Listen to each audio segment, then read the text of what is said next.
Good morning and happy Integrative Medicine Day. I'm Dr. Melinda Ring. I'm so glad you're here, and because it's morning, we're doing this from my kitchen, not a lecture hall. This isn't a cooking show, it's not a nutrition lecture, it is culinary medicine. And we're going to use real food for real life to support energy, mood, and digestion in a way that feels doable for busy humans, not professional chefs. You don't need to cook along today, just watch, listen, notice what feels realistic to you. And if there's even one small shift in your morning that you pick up today that makes you feel steadier, that's a win. So, why are we focusing on breakfast today? Well, in the morning, our stress hormones like cortisol are naturally a little bit higher, which is actually part of what helps us wake up. What matters is how we meet the body when it's in that state. And in the winter, especially, starting the day with cold food or with a lot of sugar alone can feel like a shock to the system. Many people will notice this as shakiness, anxiety, fogginess, or a mid-morning crash. And a sugary breakfast has, in research, also been shown to drive more of that spike and crash pattern in hunger and energy over when you do that over a few weeks. On the other hand, when we can get, say, roughly 20 to 30 grams of protein at breakfast, that's a great amount to aim for because it'll help you feel fuller. It helps you experience fewer cravings and have more stable blood sugar and energy later in the morning, and that just carries you through the day. So think of breakfast as setting your health defense systems for the day. Your blood sugar, inflammation, gut health, and even tissue repair all respond to what shows up first in your body. So with that, today I'm going to focus on 3 simple principles. The first is warming foods. The second is protein before sweetness. And the third is using just simple ingredients because that signals safety to the body. So none of those ultra-processed foods. We're going to use real foods, real simple ingredients. You don't have to have a big or traditional breakfast. What matters really, again, is that what you eat first should help your body feel steady instead of spiky, especially the blood sugar and the nervous system. So the first thing we're going to make is a savory tofu breakfast scramble. You could also make this with eggs, but we're going to use tofu today. It is one of my favorite examples of food as medicine in plain sight. It is familiar, flexible, it's surprisingly satisfying, even for people who don't usually think of savory foods as breakfast or think about eating tofu for breakfast. So I'm going to get my stove turned on here. And we're going to start with a little bit of olive oil. So what I'm putting in is about a tablespoon of olive oil. Some people might use ghee or other kinds of things. Extra virgin olive oil isn't just a fat, it is rich in polyphenols that help calm inflammation and support blood vessels and metabolic health.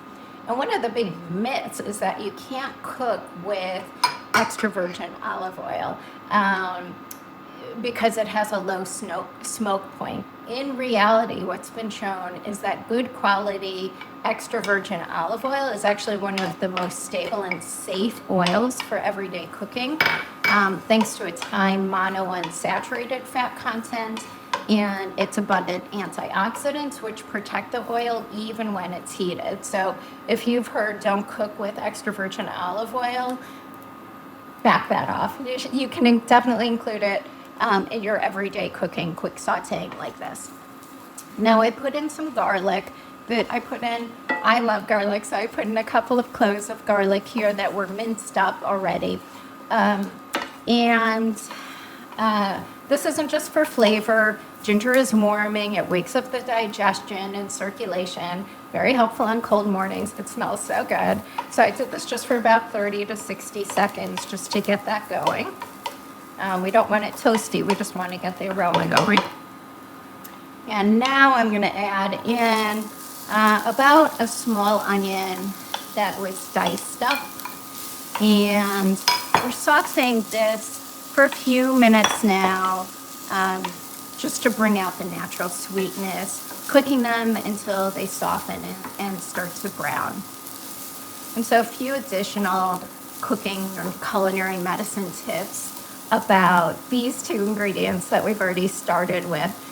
First, when you chop or crush garlic, you actually, with that process of cutting and crushing, you actually create the main health compound, allicin.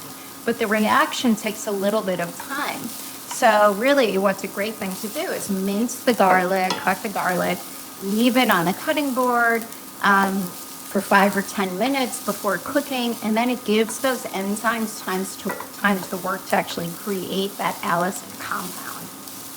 So it lets those beneficial sulfur compounds form, and they'll survive the heat then.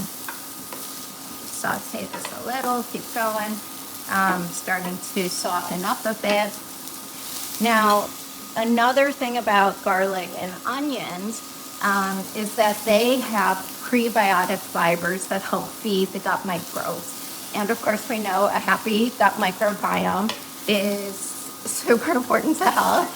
It's linked to better immunity and metabolism and so many things. So we want to feed our microbiome so it stays healthy, and that's what these prebiotics do.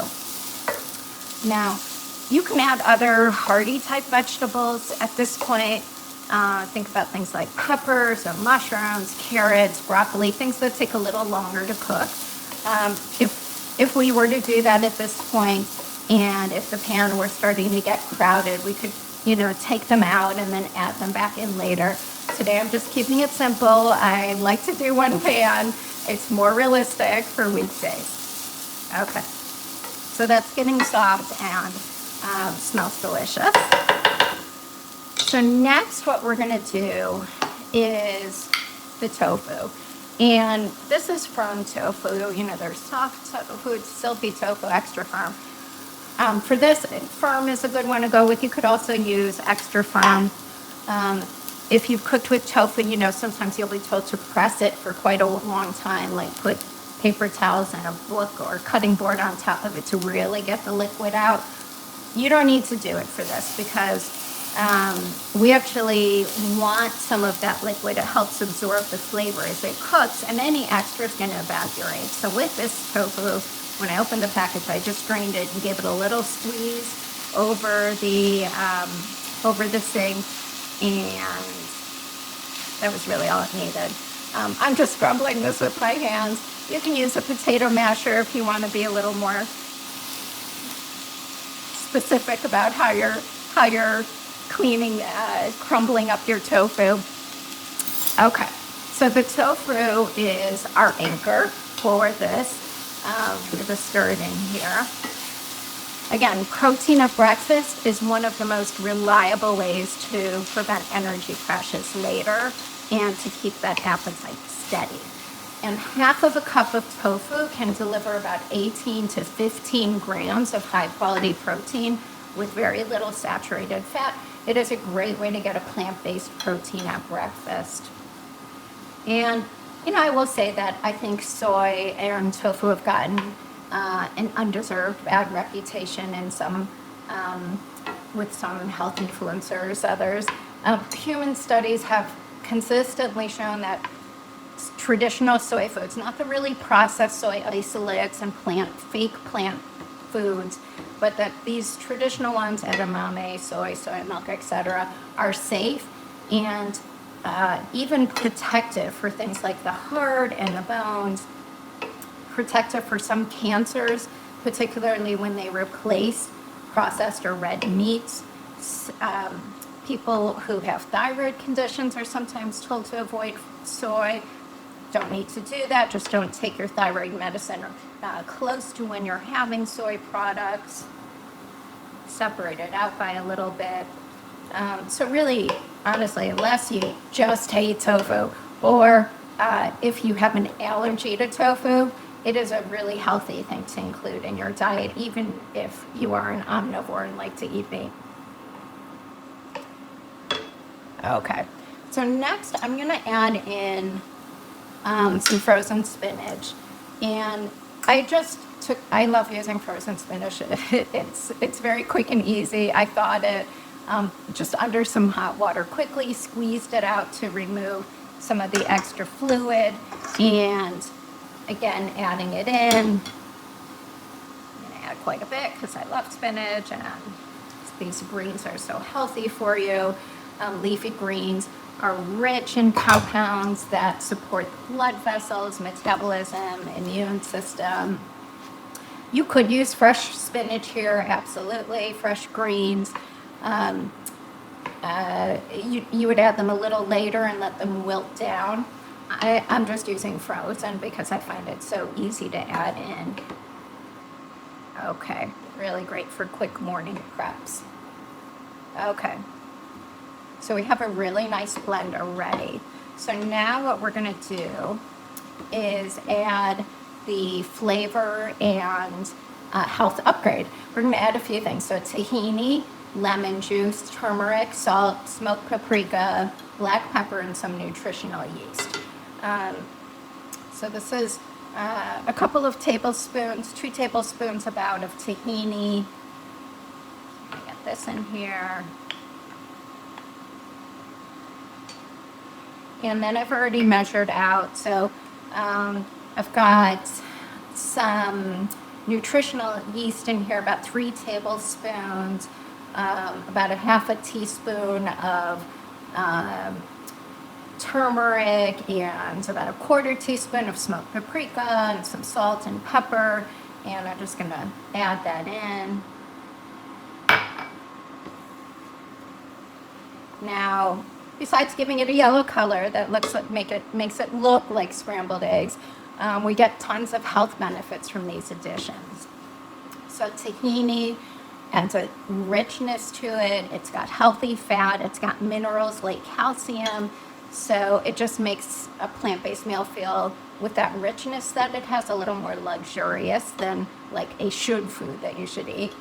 I'm going to add in also a little bit, like about 2 tablespoons of lemon juice. Adding in a little bit of acid, and the lemon just brightens everything, and the vitamin C helps with iron absorption from plant foods. So it's good to include that in here too.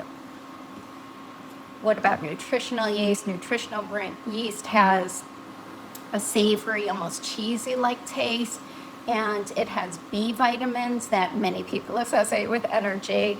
A great source of those B vitamins, particularly for people who are fully plant-based. Turmeric, you guys probably know about turmeric, especially when paired with black pepper.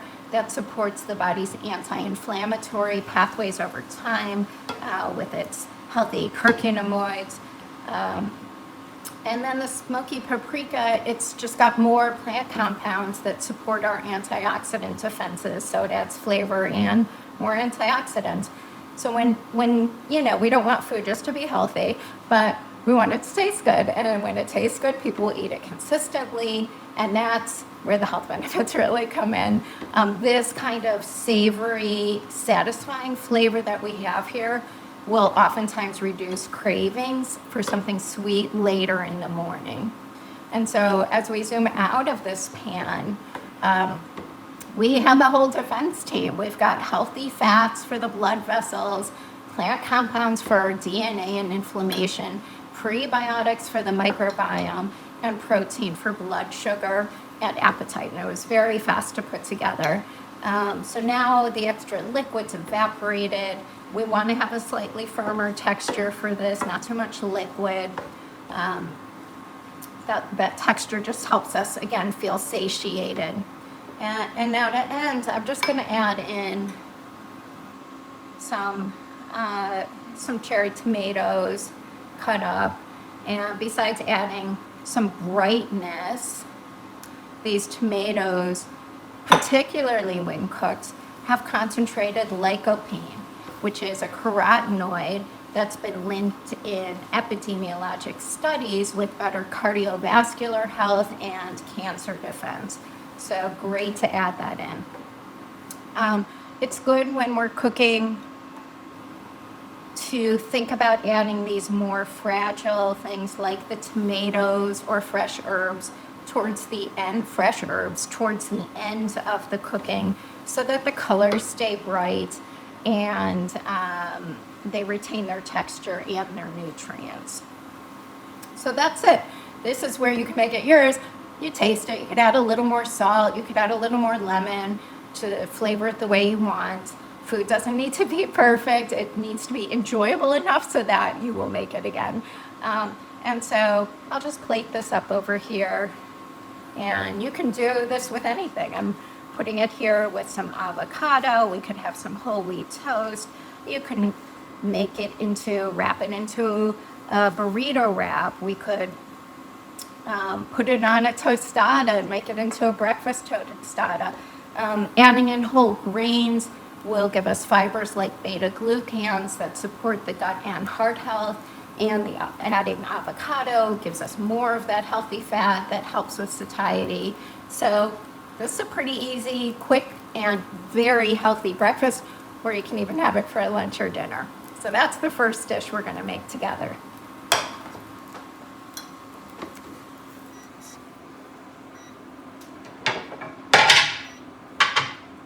Okay.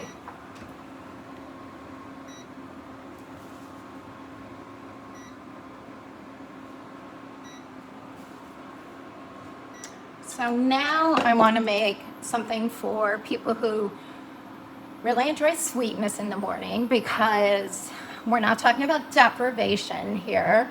And raw fruit can feel a little harsh on the digestion in the cold weather. Cooking it changes how the body experiences. And raw apples are, we've heard an apple a day, right? Raw apples are fantastic for fiber and vitamin C and other nutrients. But when we stew them, we actually liberate more of the pectin. And the pectin is a gut-loving, soluble fiber that, again, helps feed friendly bacteria, and it supports cholesterol, blood sugar. And, again, the pectin is gentler on the gut in terms of digestion. So I'm also going to add in a splash of water.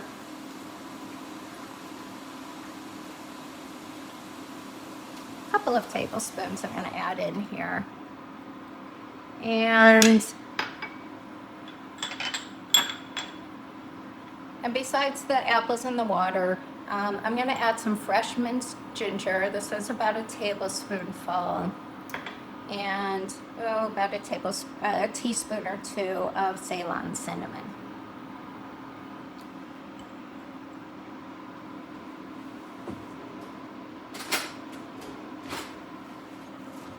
Okay, so you notice I put in a pretty good sprinkle of cinnamon, about a teaspoon for this small pot, teaspoon or two. It's enough to taste it, and importantly, from a culinary medicine perspective, that lines up with the amount that's used in studies when cinnamon helps nudge blood sugar and cholesterol in a better direction, especially in somebody who has metabolic syndrome or metabolic issues. So think about like half to 1 teaspoon a day as a therapeutic range for an adult. If you love more, have more. But if you love more, there are different types of cinnamon. And Ceylon, which is considered like the true cinnamon, is keeps this chemical called coumarin, which at high levels can cause some liver issues. It keeps it at safer levels. So there again are different types of cinnamon that you can get. Go for Ceylon, that's Ceylon cinnamon, and then you can use it to your heart's delight. Just keep adding it in. As I keep mixing this, I'm just stirring it. You don't have to stir it continuously, honestly. You could put a cover on and just check on it every minute or two. So Ceylon and cinnamon, from an energetic perspective, are both considered warming herbs, and they can help with digestion. Both of them, ginger and cinnamon, have been studied for their effects on cholesterol, oxidative stress, and inflammatory markers. They're not drugs, but they can definitely help some of these cardiometabolic markers when they're used on a regular basis. one dose isn't going to do it, but when we're adding these compounds into our diet on a regular basis, then they can start to have a therapeutic effect. Now, when it comes to ginger, because you could use fresh ginger or dried ginger, either one. Sometimes people ask, like, which is more beneficial, and the answer is that both are beneficial, they're just a little bit different. So when we're having fresh ginger, it's richer in compounds called gingerols. And the fresh ginger will give it more of like a bright, zippy type flavor, a little bit of bite to it, and is more closely associated with ginger's anti-nausea and digestive benefits. Ground or dried ginger, on the other hand, is more concentrated, and it contains more of the heated compounds like shogaols, which may have an even stronger anti-inflammatory and antioxidant activity. So it's a good choice if you want a warmer, deeper flavor and potentially more potency per teaspoon. But I just love fresh ginger. I love the little spicy kick you get from it. So again, fresh ginger, a little lighter, more stimulating for digestion, dried or ground, deeper, warmer, maybe a little bit more potent when it comes to some of these antioxidant type compounds. Okay, let's check on it. So cooking again, it's just softening the fruit, making it gentler in the digestive system. It takes about 8 to 10 minutes to soften. For the sake of time, I've already made a batch earlier, so we're not standing here waiting for apples to cook.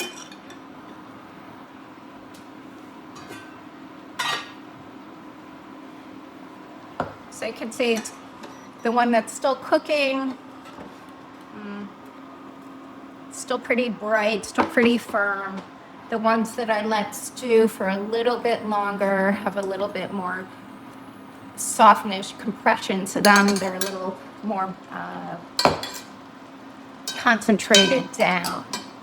And so that's really what we're aiming for, is having something that's soft and fragrant and gently sweet, but not to the point where it's falling apart.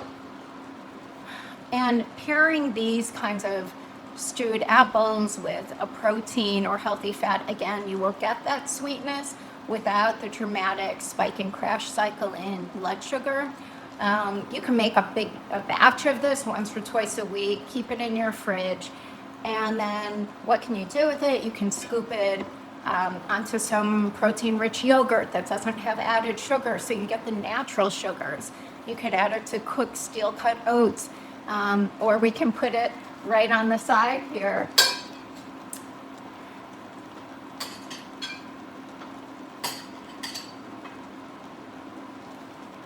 We can add it on the side here from our scrambled tofu, our scrambled eggs with some protein. So we're getting a really balanced meal.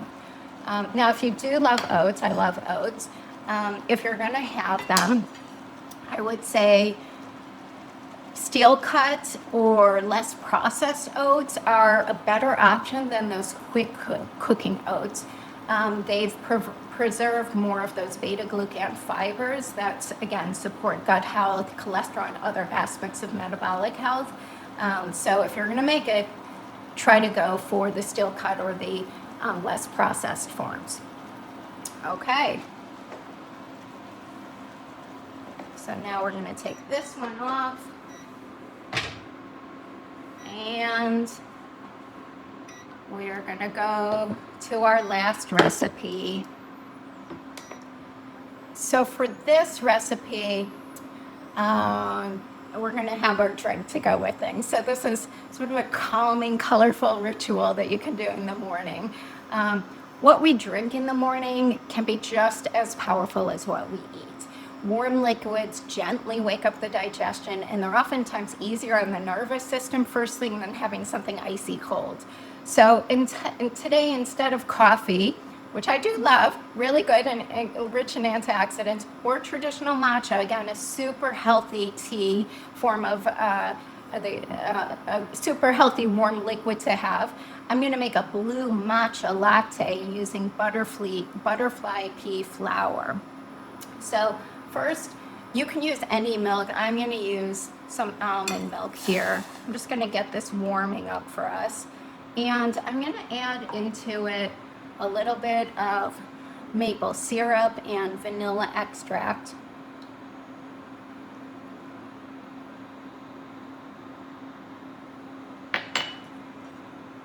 Just going to stir this up. You could also add, you could use almond extract, you could use cinnamon, you could use ginger, you could use other plant milks, you could use regular milk. Okay, so I'm gonna let that warm for a minute. And then what I'm gonna do is make our matcha. It's not really matcha, but what we'll do here, I'm gonna take about a teaspoon of ground up blue pea flour powder. I'll tell you about that in a second. And then I'm gonna add in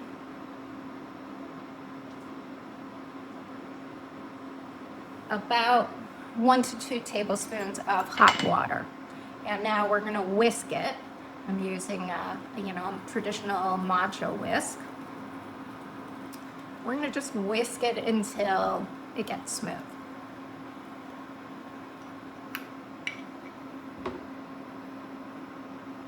So what is this blue stuff? Butterfly pea flower is scientifically named Clitoria ternata. And it is a beautiful blue botanical that's traditionally used in Southeast Asia, sometimes in Ayurveda. It's naturally caffeine-free, which makes it a lovely option for people who get really wired or anxious or shaky with caffeine first thing in the morning, but they want a warm beverage. The deep blue color comes from anthocyanins. That's the same family of compounds that give blueberries their color. And these plant compounds have been studied, again, for antioxidant and anti-inflammatory properties. Okay, so this is mixed up and my milk has come to a simmer. So I'm gonna start by pouring this in here. See the beautiful blue color in there. Just like matcha has a bright green color, this has a beautiful blue color. Okay, and now I'm just gonna turn this on. Okay. And now I'm just going to froth up my milk a little bit.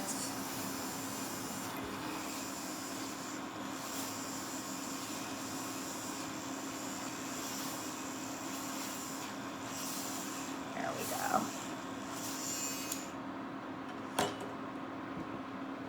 So I've got this nice and frothy, and I'm just gonna pour this into the blue mixture. Get a little of that extra foam on top. Wow, look at that. Is that not amazing?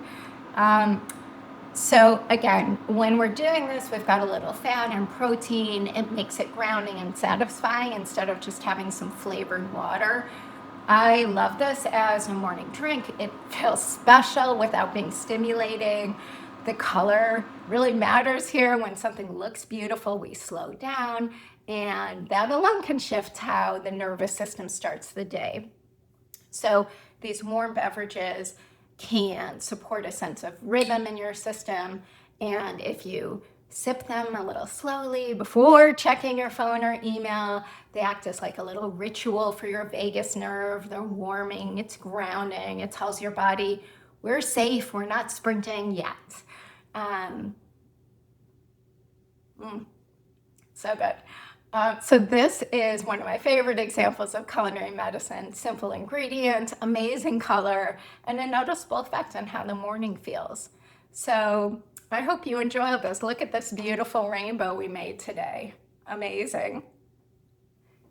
So let's close by revisiting the 3 patterns you can take with you. Pattern 1, warm first, food or drink. A warm scramble stewed fruit, a mug of blue matcha latte feels very different than iced coffee and a pastry when you're getting started for the day. Pattern 2, protein before sweet. Aim for a meaningful amount of protein at breakfast, about 20 to 30 grams for most adults, to support satiety, mood, and blood sugar. And if you're going to add sweetness, do it in a more balanced way, like stewed fruit over yogurt instead of like Pop-Tarts and pancakes. And then again, simple ingredients that signal safety: olive oil, herbs, spices, greens, allium vegetables, tofu. These are whole foods, everyday foods that quietly turn on the body's health defenses, supporting your blood vessels, calming inflammation, feeding the microbiome, calming a metabolic storm. It is not about eating perfectly, it's about eating supportively for your body and deliciously. So I hope you enjoyed this little session. This is what integrative medicine looks like in your daily life: warmth, nourishment, rhythm, not rules, patterns, just patterns that help the body feel safe and steady. With that, I just encourage you, maybe you can pick one thing from today that feels like a yes for you, maybe warming up your food, adding 10 more grams of protein, or starting with something warm before jumping into the coffee. You don't need to be good. Just be like a curious scientist about your own body and think, as you're trying these different things, what happened to my mood and cravings after I tweaked my breakfast like this for a week? What did I notice? So when we talk about food as medicine, we are not talking about perfection. We're talking about using these everyday foods in ways that quietly turn on the body's own healing system, one breakfast at a time. Thank you for sharing the morning with me. I hope you leave a little inspired to make breakfast supportive and a little more kind to your own body. Cheers.